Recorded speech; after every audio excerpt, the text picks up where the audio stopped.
जिज्ञासा के माध्यम से खुशी। That's TRS Clips Hindi, happiness through curiosity दोस्तों। अब आखिरी सेगमेंट पे मैंने सिर्फ ये सेगमेंट प्री प्लान करी थी इस पॉडकास्ट के पहले, क्योंकि शायद मेरे खुद के जर्नी में मैं यहाँ तक पहुँच चुका हूँ, इस फेज तक पहुँच चुका है, आई एम श्योर आप भी इस फेज तक पहुँच चुके हो। चांटिंग यानी कि मंत्र जाप। आपने पिछले पॉडकास्ट में कहा कि आप हर रात मंत्र जाप करते हो, एम आई राइट? यस। कौन से मंत्र करते हो, क्यों? और ये भी पूछना चाहूंगा कि अगर आप एक मंत्र बहुत टाइम के लिए करते हो, आप उस मंत्र को और ज्यादा गहराई से जानने लगते हो। जैसे कि मैं जिंदगी भर गायत्री मंत्र कर रहा हूँ बचपन से, बट अब मैंने एक किताब पढ़ी, ओम स्वामी की एक किताब है गायत्री मंत्र के बारे में, पूरी किताब है एक मंत्र के बारे में, बहुत कुछ जाना उस किताब से। पर उस किताब को पढ़ने के बाद मैंने दूसरे मंत्रों के बारे में भी जाना कि मंत्र में किस तरह का पावर होता है, और ये हर रिलीजन में होता है। जैनिज्म, बुद्धिज्म, सिखिज्म, क्रिश्चियनिटी, इस्लाम, हर रिलीजन में मंत्र होते हैं। शब्दों में एक पावर होता है, एंशिएंट लैंग्वेजेस, भाषाओं में, प्राचीन भाषाओं में पावर होता है। और ये सब कॉन्टेक्स्ट देने के बाद अब मैं आपको आपके मंत्र जाप के बारे में पूछना चाहूंगा। कितने मंत्र करते हो? अलग अलग मंत्र करते हो, I'm assuming। हाँ, अलग अलग सो कुछ है जो आप अपने काम के लिए करते हैं कि आप इन चीजों के लिए, कि ये इसके लिए, वो उसके लिए अलग। बट एक मंत्र है जिसका मैं काफी जाप करती हूँ, जो मेरा मेन मंत्र है, दैट इज ओम नमः शिवाय। ओके। हाँ, फर्स्ट थिंग कि मेडिटेशन, जो हमने लास्ट में बात की थी, मेडिटेशन के जो सब कुछ है वो है शिव जी, जो हर वक्त समाधि में बैठते हैं। तो अगर आप समाधि के लिए मेडिटेशन के लिए कुछ कर रहे हैं, तो आप जो गुरु है उनसे ही आपको करना चाहिए। आई थिंक, मुझे ऐसा लगता है, तो मैंने उन्हीं से शुरुआत करी थी। और जैसा आपने कहा, तो उसको शास्त्रों के अनुसार कहते हैं मंत्रों की सिद्धि। कि आपको एक मंत्र लीजिए और उसको आपको कंटिन्यू उसका ही जाप करना है, और उस मंत्र की आप सिद्धि प्राप्त करते हैं कि अब उस मंत्र से ही आप सब कुछ करेंगे। अब मुझे कुछ भी चाहिए तो मुझे वही मंत्र का जाप करना है। मुझे इमोशंस भी ठीक करने हैं, अगर मैं सैड हूँ, जो भी हूँ, मैं उसी मंत्र का जाप करूंगी। यानी उस मंत्र से अब मुझे जो चाहिए वो उसी से मिलेगा। तो वो आप इतना करते हैं कि आपको सिद्धि प्राप्त हो जाती है। वो मैं एग्जैक्टली ये नहीं कह सकती कि इतने बार करने से आपको हो जाएगी, क्योंकि हो सकता है आप लाखों बार कर ले, लेकिन बिना मन से कर रहे हैं तो कुछ भी नहीं होगा। और मन से शायद 2 बार करने से भी इंसान को सिद्धि प्राप्त हो जाए। तो वो मंत्रों से आपको मंत्र सिद्ध हो जाते हैं आपके, वो एक ही होना चाहिए, माना गया है। तो मैं ये मानती हूँ कि वो इतना जाप अच्छे से हो कि मैं उस मंत्र को सिद्ध कर दूं। आप मेडिटेशन करते हो ओम नमः शिवाय पे? जी। कितनी देर के लिए? जैसा मैंने कहा 15-20 मिनट्स मिनिमम है, उससे ज्यादा अगर बढ़ जाए तो, बट ये एक रूटीन है कि इतना तो होना ही चाहिए। हर रात? हर रात। ओके। तो जब आप वो मेडिटेशन शुरू करते हो, पहले I'm assuming कि पहले आपके थॉट्स होते हैं, दिन में क्या हुआ, कल क्या हो रहा है, फिर आप शांत हो जाते हो एक पॉइंट पे, एम आई राइट? नहीं, मैं जब शुरू करती हूँ, आई थिंक आप क्योंकि मंत्रों से शुरू करते हैं तो आपके थॉट उस वक्त दिमाग में नहीं रहते हैं। जैसा मैंने कहा कि आप स्टार्ट करते हो जाप से, तो जब आप कुछ जाप कर रहे हो तो आपका ध्यान जाप पे ही रहता है। क्या सोचते हो? कुछ भी नहीं, आपको सोचना कुछ है ही नहीं। पर आपको दिखाई क्या देता है अपने दिमाग में? आप आंख बंद रखते हैं और आप, हाँ मैं ये कहूंगी, आप कोशिश करते, तो मैं ओम का पिक्चर लाने की कोशिश करती हूँ अपने आंखों के सामने, या फिर आप शिव जी का पिक्चर लाने की कोशिश करते हैं। That's it. ओके। और कभी ओम नमः शिवाय की वजह से कुछ बहुत गहरा एक्सपीरियंस हुआ? मैंने मेडिटेशन में कोई भी एक्सपीरियंसेस आज तक नहीं किए हैं, बट आई वुड से कि मैंने उसके बाद मेरी लाइफ में जो भी होता है, मुझे ऐसा लगता है वो उसी का नतीजा जैसे है। कि? जैसे कि मैं अपने जाप से अपने इमोशंस कंट्रोल कर सकती हूँ। अगर मैं बहुत हाइपर हो रही हूँ तो आई कीप चैंटिंग, वो शांत हो जाता है। मुझे टर्बुलेंस से बहुत डर लगता है फ्लाइट में? हाँ, मैं ट्रैवल बहुत करती हूँ और मेरे लिए एक रोजाना की चीज है, तो अगर हल्का भी टर्बुलेंस होता है, मेरी माला शुरू हो जाती है, वो मुझे शांत करती है। तो मुझे ऐसा लगता है कि ये की है, कोई भी चीज, मतलब जो भी चीज मेरे बैलेंस को खराब कर रही है, वो मंत्र मुझे वापस बैलेंस में लेकर आता है। ओम नमः शिवाय का मतलब क्या है? मेरे लिए तो भगवान का नाम है, आप अपने अपने मतलब, पर मेरे लिए वो शिव, जब आप, जैसे मैंने कहा, मैं स्पिरिचुअल होने के साथ साथ मैं काफी रिलीजियस हूँ, तो मेरे लिए डिवोशन ज्यादा आता है। मीनिंग हर बार जरूरी नहीं कि मुझे ढूंढना है, मुझे पता है वो शिव जी का नाम है। और मुझे पता है कि जो कहते हैं कलयुग केवल नाम आधारा, सुमिर सुमिर नर उतरहि पारा, कि कलयुग केवल नाम पर ही बेस्ड है। भगवान का नाम लेने से भी आपका कल्याण हो सकता है, आप मीनिंग नहीं भी जानो तो चलेगा। ओके। नेक्स्ट मंत्र। नेक्स्ट आई वुड से सिर्फ ओम, कि आप जो वो एक और मेडिटेशन का रूप है, हमने लास्ट टाइम इसके ऊपर बात भी की थी, और उसका प्रोनाउंसिएशन है, तो वो आप हो सकता है 3 बार, 9 बार, 11 बार जैसे, तो 3 इज मिनिमम, और उसके बाद जितना ज्यादा आप कर सके वो भी है। मेरे लिए 3 या 11 होता है, उसके बीच होता है, टाइम पे डिपेंड करता है कई बार। जोर से बोलता हूँ। हाँ, वो जाप, प्रॉपर जाप, ओम नमः शिवाय फिर भी मैं मन में कर लूं, पर वो लाइक प्रॉपर जाप होता है, क्योंकि जैसा मैंने कहा कि आप प्रोनाउंस करते हो उसको, और अच्छे वॉल्यूम में बोलते हैं, तो वो एक तरीके से एक आलाप भी है कि आ ओ तो वो बॉडी में वो फील होना चाहिए, वो साउंड आना चाहिए। और ये भी माना जाता है कि जो आप वाटर थेरेपी कहते हैं मेडिटेशन में, कि जब आप ये जाप करते हैं तो आप एक ग्लास में पानी रखें और वो जाप करने के बाद आप उसको पी ले, तो जो उस साउंड की, मंत्र की वाइब्रेशन है वो पानी में आई है, देन यू टेक दैट। वो वाइब्रेशन आप बाहर नहीं घूमने देते, आप कहते हैं वो वाइब्रेशन मुझे चाहिए, कि जाप तो मैंने किया पर उसका जो फल है या एनर्जी है वो भी मुझे चाहिए। तो वो एक है। एंड देन उसके बाद आई हैव कृष्णा का जाप, वो एक हैप्पी जाप होता है। उसमें आई वुडंट से कि मैं बहुत सीरियस होके कि आप अच्छे से कृष्ण का नाम ले रहे हैं और दुर्गा जी का नाम ले रहे हैं। आप कैसे लेते हो? एक मंत्र होता है कि आप सिर्फ हाँ, ओम नमो भगवते वासुदेवाय नमः, तो आप उनका जाप कर रहे हैं। ये आप दिमाग में कह रहे हो? ये मैं दिमाग में भी कह सकते हैं, आप हल्का धीरे धीरे भी कह सकते हैं, बट बहुत जोर से नहीं, आपके अंदर वो फील होना चाहिए आपको। ओके। आप नए मंत्र जानने की कोशिश कर रहे हो या करते हो? नहीं, मुझे ऐसा, क्योंकि जैसा मैंने कहा कि आप सिद्धि एक ही मंत्र को लेकर होती है और उसी को लेकर आपको कंटिन्यू होना चाहिए, और मैंने एक रूटीन बनाया है अपना, तो मुझे ऐसा लगता है कि जब आप उस रूटीन पे ट्रस्ट नहीं कर रहे हो तो शायद आप नए जाप की ओर जा रहे हो। मुझे अच्छा लगता है जानना कि आप मुझे कुछ बताएंगे कि ये जाप अच्छा होता है ना, मुझसे हाँ वेरी नाइस, और अगर वो चलते फिरते आई कैन डू दैट कि मुझे ये जाप अच्छा लगा, बट वो मेरे मेडिटेशन का एक प्रोसेस बनेगा, आई डोंट थिंक सो। अभी आई वुड से कि मुझे ऐसा लगता है, मैं इस पर ट्रस्ट है मुझे कि यार जो भी चेंज मुझे चाहिए अपनी जिंदगी में, यूनिवर्स में जो भी ये लेकर आएगा। और जैसा कहते हैं ना कि आप जब किसी चीज पे ट्रस्ट करते हो तो फिर आप दूसरी ओर बढ़ते नहीं हो, और अगर आप बढ़ रहे हो इसका मतलब इस पर ट्रस्ट नहीं कर रहे हो, और डिवोशन ट्रस्ट के बिना नहीं चलता। तो मंत्र तभी चलेंगे जब आपको उस मंत्रों पर ट्रस्ट होगा। बिना ट्रस्ट के आई डोंट थिंक वो सिद्धि आपको मिल सकती है। हाल ही में मैंने एक भजन की डिस्कवरी करी जिसका बहुत ज़्यादा इम्पैक्ट रहा है, स्पेशली इस फेज में। इस पूरे पॉडकास्ट में मैं बहुत रो रहा था कि लाइफ में ये हो रहा है वो हो रहा है, पर इस भजन से मुझे बहुत पावर मिल रहा है। यूट्यूब से डिस्कवर किया मैंने। एक यूट्यूबर है ज़ील, आई थिंक उनका हैंडल साइबर ज़ील है, और ये भजन का नाम है बजरंग बाण। जिस तरह से हनुमान चालीसा हो, स्तुति हुई एक, स्तुति मतलब भजन जैसे स्तुति माने जैसे हनुमान चालीसा एक स्तुति है, वैसे ही बजरंग बाण पहली बार मैं शब्द सुना। हाँ, क्या मतलब? मतलब नहीं, मतलब ये एक जैसे आपकी आरतियां होती है, ये एक बनाया हुआ है भजन। You can change the words. अपने मन से आप भजन लिख सकते हो, आप भजन बना सकते हो, बनाने के बाद भी you can change the words. स्तुतियां चेंज नहीं होती, you can not create Hanuman Chalisa again. Hanuman Chalisa से स्तुति, बजरंग बाण इज स्तुति। ओके ओके, एनीवे तो जिस तरह से हनुमान चालीसा एक बहुत शुद्ध स्तुति है जहां आप बेसिकली सेलिब्रेट कर रहे हो हनुमान जी को, बजरंग बाण हनुमान जी के लिए एक चैलेंज है कि अगर आप सच में राम भक्त हो तो आके मेरी मदद करो। तो उसमें ये भी कहा गया बजरंग बाण में कि आपको हर समय बजरंग बाण सुनने की ज़रूरत नहीं है। सिर्फ जब हनुमान जी की ज़रूरत लगे तब उन्हें, अगर आपको जल्दी से बुलाना है तब बजरंग बाण यूज़ कीजिए। मेरी इंजरी की वजह से मैं यूज़ कर रहा हूँ बजरंग बाण, हर दिन सुन रहा हूँ बजरंग बाण, और आई फील डेफिनेटली कुछ फ़ायदे मैं बदल रहा हूँ, मैं डिटैचमेंट ज़्यादा सीख रहा हूँ। मेरी फिजिकल बॉडी की ताकत वापस थोड़ी स्लोली आ रही है, पर डेफिनेटली आ रही है, पर मेंटल ताकत बढ़ रही है।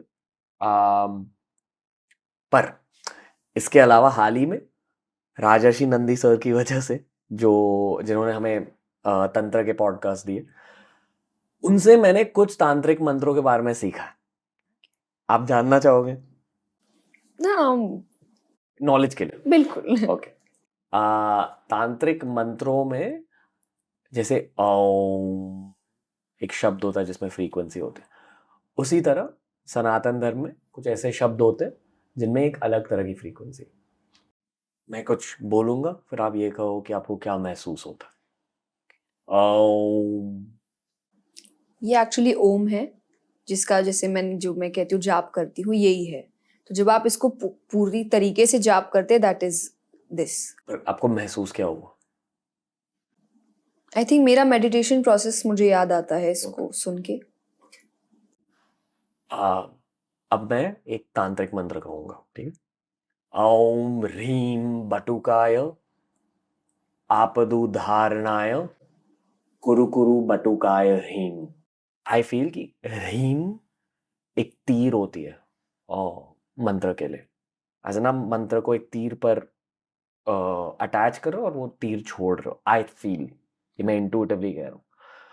इस मंत्र पर मैंने बहुत जाप किया।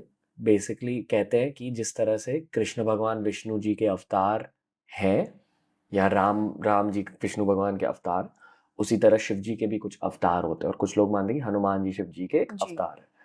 पर अवतार होने के अलावा शिव जी के भैरव होते हैं, यानी कि उनकी एक प्रोजेक्शन होती है। अभी मुझे पता नहीं मैं हिंदी में कैसे समझूं, आप ट्राई करोगे मतलब क्या हो, लाइक उनसे निकल के आया है भैरव, ठीक है। अलग अलग भैरव होते हैं, उनमें से एक भैरव है काल भैरव। अलग अलग भैरव के अलग अलग पर्पसेस होते हैं, मिशंस होते हैं।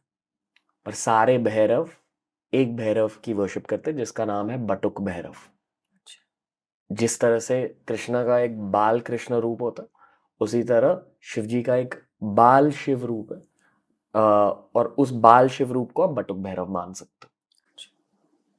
अगर मैंने आपको, आई मीन आप एक कृष्ण भक्त हो, तो कृष्ण से रिलेटेड कुछ ट्रेट्स आपके दिमाग आपके दिल में, जैसे कि आप बोलो। प्लेफुलनेस, आई थिंक विजडम, धर्म।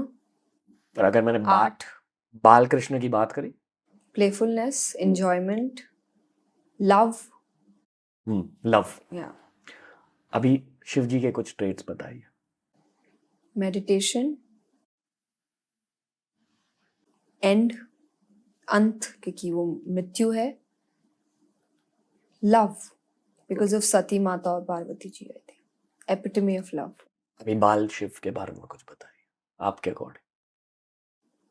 पावर, क्योंकि डिफरेंट जो बच्चा पावरफुल हो वो डिफरेंट होता है। तो आई थिंक वो बचपन से, क्योंकि मैंने उनका जो बाल रूप, क्योंकि मैंने पढ़ा नहीं है उनके ऊपर, बट जैसे एक माता अनुसुईया की कथा आती है, जो उनका एक अवतार हुआ अंश से। तो दुर्वासा ऋषि जो हुए थे वो महादेव जी के ही अंश से हुए थे, माता अनुसुईया क्या। बट मैंने उनके बारे में पढ़ा नहीं है। बट तो ये भी एक है कि child like behaviour, but power और सीरियसनेस। ये आपने क्यों कहा? ये मुझे भी महसूस होता है, पर सीरियसनेस क्यों कहा? क्योंकि वो हर वक्त समाधि में रहते हैं। मतलब सबसे ज्यादा इमोशंस भी वो कई बार आपको दिखा, जैसे सबसे भोले भगवान माना गया है उनको, कि वो बहुत भोले हैं। भोले, वेरी सिंपल, कि हो सकता है इधर उधर भी चीजें हो जाए, जो मांग ले वो दे दिया, बाद में आपको पता चले कि नहीं देना चाहिए था, ये भी हो सकता है। जैसे भस्मासुर एक कथा है, आपको अगर बताओ। तो भस्मासुर की कथा क्या है कि उसने महादेव जी की तपस्या करी और महादेव जी से वरदान मांगा कि मैं जिसके सर पे हाथ रखूं वो भस्म हो जाए। बिकॉज ही इज सो भोले कि वो आप जो मांगो आपको दे देते हैं, उन्होंने दे दिया। अब वो वहां खड़े होके थोड़ा वेट करने लगे, देन उन्होंने बोले क्या हुआ, तो बोले मुझे ट्राई करना है ये। तो बोले ट्राई कैसे करना है, बोले पहला हाथ ही आपके ऊपर रखना है। तो देन वो विष्णु भगवान के पास जाते हैं, शंकर जी, एंड देन विष्णु भगवान मोहिनी अवतार लेते हैं, दैट इज ब्यूटी। और वो ब्यूटी के सामने जब भी एक ऐसा व्यक्ति जो सिर्फ ब्यूटी देखता है, या जो कहते हैं जो कामी होता है बहुत ज्यादा, वो ब्यूटी के आगे सब भूल जाता है, अपने प्रिंसिपल्स भूल जाता है, अपने काम भूल जाता है, अपना कार्य भूल जाता है, पागल हो जाता है वो। तो वो भूल गए, and then she started dancing the Mohini avatar. And then वो जब पास आने लगा भस्मासुर, तो भगवान ने उनसे कहा कि नहीं, अगर मेरे पास आना है तो मुझे कॉपी करना पड़ेगा। And she started dancing. तो वो भी डांस करने लगे, एंड देन एंड में विष्णु भगवान ने अपना ही हाथ सर पे रखा और उसने अपना हाथ अपने सर पे रख लिया, तो भस्मासुर वहीं पर भस्म हो गया। तो एक आ गया, वो इतने भोले हैं कि कई बार वो बिना सोचे समझे भी आपको हाँ कर देते हैं कि ठीक है तुमने जो मांगा वो तुम्हें मिल गया। बट वो अपने इमोशंस जल्दी से बाहर नहीं, लव भी जल्दी से बाहर नहीं आता। आप उनका कोई भी रूप देखिए तो मोस्टली उनके आंख बंद है, या वो है भी तो स्ट्रेट फेस के साथ है। बहुत जल्दी से आपको बहुत प्लेफुल नहीं दिखते हैं, या बहुत स्माइल, कृष्ण जी के आप बहुत अवतार देखेंगे, डांसिंग अवतार, बट वो नहीं दिखते, बट फिर भी उनके लिए माना गया कि एपिटमी ऑफ लव है, प्यार के लिए इतना इंतजार किया, इतना कुछ किया, गुस्सा आता है तो तांडव करने लग जाते हैं, बट वो जल्दी से दिखता नहीं है, दिखता कभी ना कभी में एक बार है, बाकी वो एक ही पोस्चर में रहते हैं, दैट इज सीरियसनेस। या फिर आप कह सकते हैं बैलेंस। बैलेंस इज कि ना हंसी है ना दुख है, कुछ भी नहीं है, एक बैलेंस बना हुआ है, दैट इज शिव जी। पता नहीं अगर मैं ये सब्जेक्टिवली कह रहा हूँ मेरे दिल के अकॉर्डिंग या मेरे लाइफ के अकॉर्डिंग, पर मेरे लिए बाल शिव का मतलब पावर कंबाइंड विद ह्यूमिलिटी है। बहुत पावर देंगे पर आपको ह्यूमिलिटी भी देंगे, जी और ह्यूमिलिटी शायद आप पर फोर्स करवाएंगे लोगों को आपकी लाइफ से निकाल के, आपको मुश्किल स्थितियों में डाल के। तो, और आपको टेस्ट कर करके, जितना ज़्यादा टेस्ट पास करोगे उतना ज़्यादा आपको पावर भी मिलेगा। ये वैसे मंत्र कहने की एक वजह नहीं होनी चाहिए। आई फील कि मंत्र सिर्फ और सिर्फ स्पिरिचुअलिटी और स्पिरिचुअल ग्रोथ के लिए होना चाहिए, भगवान से कनेक्ट होने के लिए। जी। पर मंत्रों में अलग पावर होते हैं और आपकी लाइफ में चेंजेस आ सकते हैं इन चीज़ों की वजह से। अगर आपने तांत्रिक मंत्र और ज़्यादा पढ़े, रीम जैसे और बहुत सारे शब्द होते हैं, फट एक शब्द होता है, फट, मुझे पता भी नहीं इसका मतलब क्या है, पर जिस तरह से मैंने रीम को एक तीर से कंपेयर किया, उसी तरह मुझे ये लगता है कि फट मतलब एक एक्सप्लोसिव एनर्जी होती है शायद, आई डोंट नो। और यहाँ मेरी स्पिरिचुअल नॉलेज स्टॉप हो जाती है। This is where I have reached in my own journey. तो लाइफ में चेंजेस हो रहे हैं इन तांत्रिक मंत्रों की वजह से। लोग हट रहे हैं, सिचुएशंस हट रहे हैं, मुश्किलें भी हट रहे हैं, पर मैं क्यूरियस हूँ कि लाइफ के अगले फेज में क्या होने वाला है, और इन पॉडकास्ट की वजह से उस क्यूरियोसिटी को फुलफिल करता हूँ। कैसा रहा आज का एपिसोड? बहुत अच्छा रहा, बहुत। आई थिंक जो आपने स्टार्ट में मुझसे कहा था कि हम थोड़ा और डीप जाने वाले हैं, आई थिंक हम गए हैं। सो आई डोंट नो कि जब हम देखेंगे तो मुझे ऐसा लगता है मुझे भी कई चीज़ों के आंसर्स मिल सकते हैं, क्योंकि जब आप कुछ ऐसी बात करते हैं जिनके बारे में आपको पता नहीं है कि आप क्या बात करने वाले हैं, जैसा मैंने कहा आप एक थर्ड इन्फॉर्मेशन बाहर निकालते हैं, और वो मुझे भी तब पता चलेगा जब मैं देखूंगी कि मैंने ऐसी क्या बात बोली है जो शायद नोइंगली या कॉन्शियसली मुझे नहीं पता कि मेरे अंदर हो सकती है। Thank you for that. No thank you. जब मैं पॉडकास्ट रिकॉर्ड कर रहा होता हूँ, मैं पूरे कंटेंट क्रिएटर जोन में चला जाता हूँ कि क्या मैंने अच्छा सवाल पूछा है, अब अगला सवाल मुझे क्या पूछना चाहिए, किस टैंजेंट पर लेके जाना चाहिए। मेरा फोकस बहुत ज़्यादा रहता है, और उस वजह से शायद मैं पॉडकास्ट को कंज्यूम नहीं कर पाता शूटिंग के टाइम। और हम हर वीक 4 पॉडकास्ट रिलीज कर रहे हैं, तो देयर इज नो वे कि मैं हर पॉडकास्ट फिर से सुन सकूं, पर मैं डेफिनेटली स्पिरिचुअल पॉडकास्ट फिर से सुनता हूँ। और आपका पॉडकास्ट मैं बहुत बार सुना पहली बार रिकॉर्ड करने के बाद, एंड आई फील कि ये भी एक ऐसा ही पॉडकास्ट होने वाला है जहाँ मैं बहुत ज़्यादा सुनने वाला हूँ। और ऑनेस्टली एक बहुत ज़्यादा सेल्फिश रीज़न ये है कि मैं खुद की स्पिरिचुअल जर्नी को ट्रैक कर रहा हूँ इन पॉडकास्ट के थ्रू। तो जब मैं 1 साल बाद 2 साल बाद इन चीज़ों को सुनता हूँ, एक फोटो एल्बम देखने की तरह होता है मेरे लिए, mental photo album, spiritual photo album. तो थैंक यू। हर 6 महीने आपसे बात करनी है। मुझे ये जानना है कि आपकी भी जर्नी कहाँ तक पहुंची है।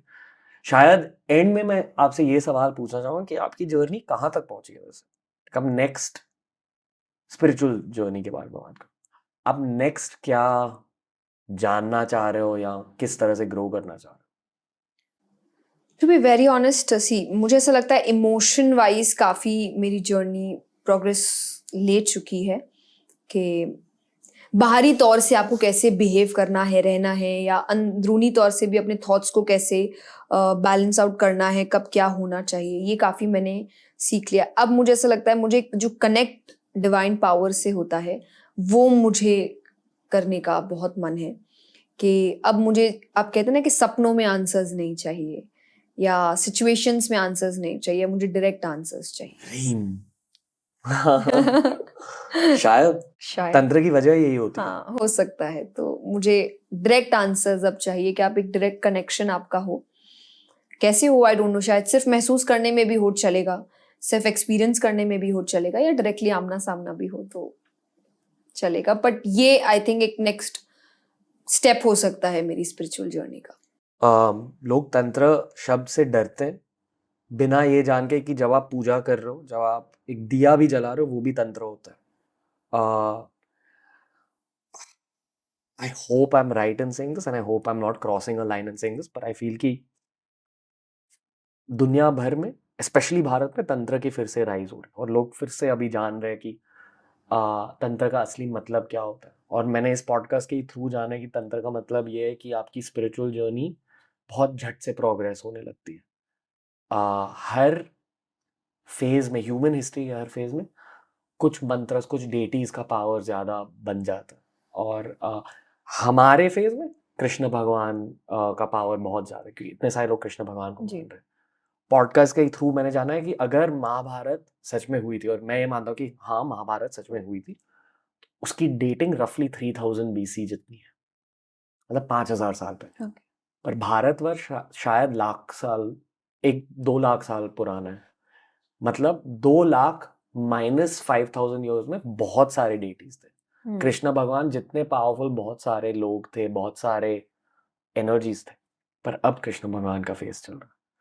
और इसी कलयुग की वजह से दुनिया भर में बहुत सारी बुरी चीजें हो रही है, वॉर हो रही। आई ऑनेस्टली फील कि अगले 10 साल बहुत बुरे होने वाले दुनिया के लिए।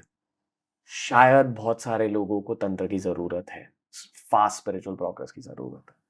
ये एक रिस्की चीज भी होती है। जब आपको कोई भी चीज बहुत फास्ट या क्विकली मिलती है तो बहुत ज्यादा चांसेस होते हैं कि आप उसको एक नेगेटिव वे में भी ले सकते हैं। फॉर इमोशन वाइज अगर आप कहें कि जब आपको सक्सेस बहुत जल्दी मिलती है तो ईगो बहुत जल्दी आता है, लेकिन जब आपको सक्सेस बहुत पेशेंस के साथ या टाइम टेकिंग प्रोसेस होकर मिलता है तो वो आपके अंदर सरलता, ह्यूमिलिटी लेकर आता है, हम्बलनेस लेकर आता है। तो जब कोई चीज आपको बहुत झटक से मिलती है तो हो सकता है वो इमोशनली आपको एक गलत फेज में लेकर जाए, तो वो भी एक डर रहता है, चाहे वो तंत्र को लेकर, चाहे वो स्पिरिचुअल प्रोग्रेस को भी लेकर हो। स्पिरिचुअली भी जब आपको जल्दी कुछ मिल जाए, आप अपने आप को बहुत सुपीरियर मानने लग जाते हैं कि सिर्फ मुझे ही मिला है और maybe I am special या मैं कुछ अलग कर रहा हूँ, पर वो आपको स्पिरिचुअलिटी नहीं सिखाती। स्पिरिचुअलिटी अगर, तो मैं इसलिए कहती हूँ आप भले ही एक एक स्टेप लेकर करो, धीरे धीरे करो, क्योंकि जो चीज धीरे धीरे और आराम से मिलती है वो ज्यादा समय तक आपके पास रहती है। जो शॉर्टकट में मिले वो रहती भी शॉर्ट समय के लिए है, और मे बी आप खुद ही उसको अपने से दूर कर देते हैं because of your own emotions. दोस्तों, TRS क्लिप्स हिंदी को अगर सपोर्ट करना है तो ऐसे वीडियोस दोस्तों के साथ शेयर कीजिए, सब्सक्राइब कीजिए चैनल को। TRS हिंदी बहुत जल्द लौट के आएगा।